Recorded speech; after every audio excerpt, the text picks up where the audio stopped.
یہ آگے رات آ رہی ہے جسے ہم چاند رات کہتے ہیں. اس چاند رات کے بارے میں ہمارا کیا کنسپٹ ہے جی؟ جیسے ہی چاند نظر آئے گا نا عید کا، پھر جو شور شرابہ بے ہنگم، ایسے ہی کہنا چاہیے، بے ہنگم زندگی شروع ہو جاتی ہے. بازاروں میں، گلیوں میں، مارکیٹوں میں، ہاں جی، نوجوان باہر آ جاتے ہیں اور ساری رات مٹر گشت ہوتا ہے جی. کبھی اس بازار میں، کبھی اس بازار میں، کبھی ادھر کبھی ادھر.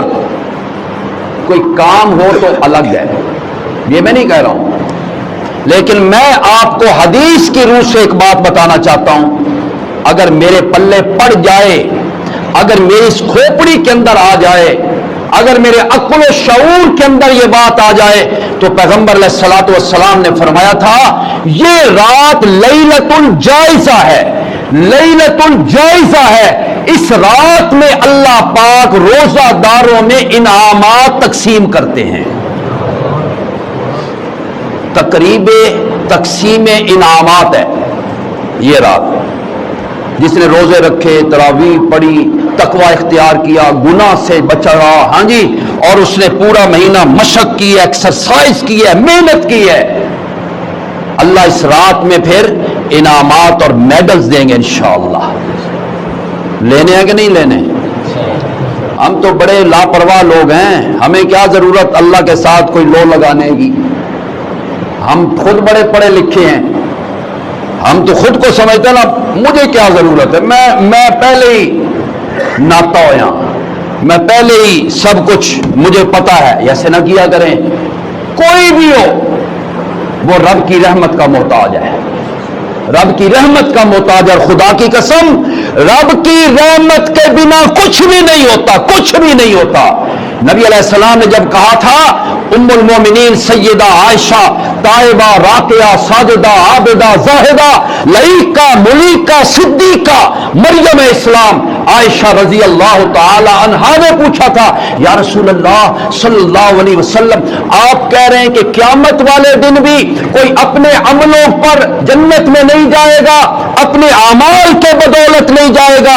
نبی علیہ السلام نے کہا کوئی نہیں جائے گا.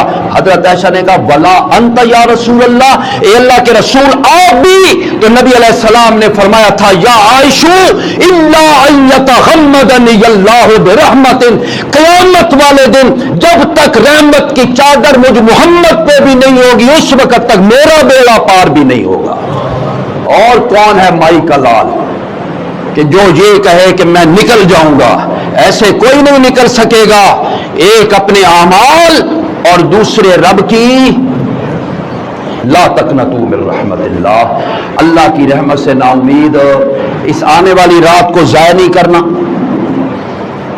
فضول میں نہیں گزارنا. جتنا کتنا ہو سکے اس رات میں نفل پڑھیں. آپ اس رات میں اللہ سے لیں اور اللہ سے مانگے مولا مجھے دے. اس لیے کہ میں اپنے رب سے جب مانگتا ہوں تو میں بے تکلف ہو کے مانگتا ہوں، بالکل اللہ پاک سے بے تکلف ہو جاتا ہوں. سارے پردے ختم کر دیے جاتے ہیں. اللہ کو میرا پتہ ہے میں کتنے پانی میں ہوں، کتنے میرے گناہ ہیں. جب آپ بے تکلف ہو کے اللہ سے مانگیں گے تو اللہ پاک اس بندے کے ساتھ بہت ہی زیادہ پیار آتا ہے. یار اس کو شریکوں کا بھی کچھ نہیں ہے، اس کو فلاں کا بھی کچھ نہیں ہے، اس کو بچوں کا بھی کوئی نہیں ہے، اس کو بیوی کا بھی کوئی نہیں ہے، الگ تھلگ ہو کے میرے پاس بیٹھا ہے. اور جیسے وہ فقیر جب آپ سے بار بار مانگتا ہے، بار بار مانگتا ہے، آخر اس کے ہاتھ پہ آپ کوئی روپیہ 5 روپے رکھ ہی دیتے ہیں. آپ اللہ کے در پہ اسی طرح مانگت بن جائیے. اللہ سے کہیں مولا اس وقت تک نہیں کروں گا جب تک تو مجھے عطا نہیں کرے گا. پھر دیکھو رب دیتا ہے کہ نہیں دیتا ہے.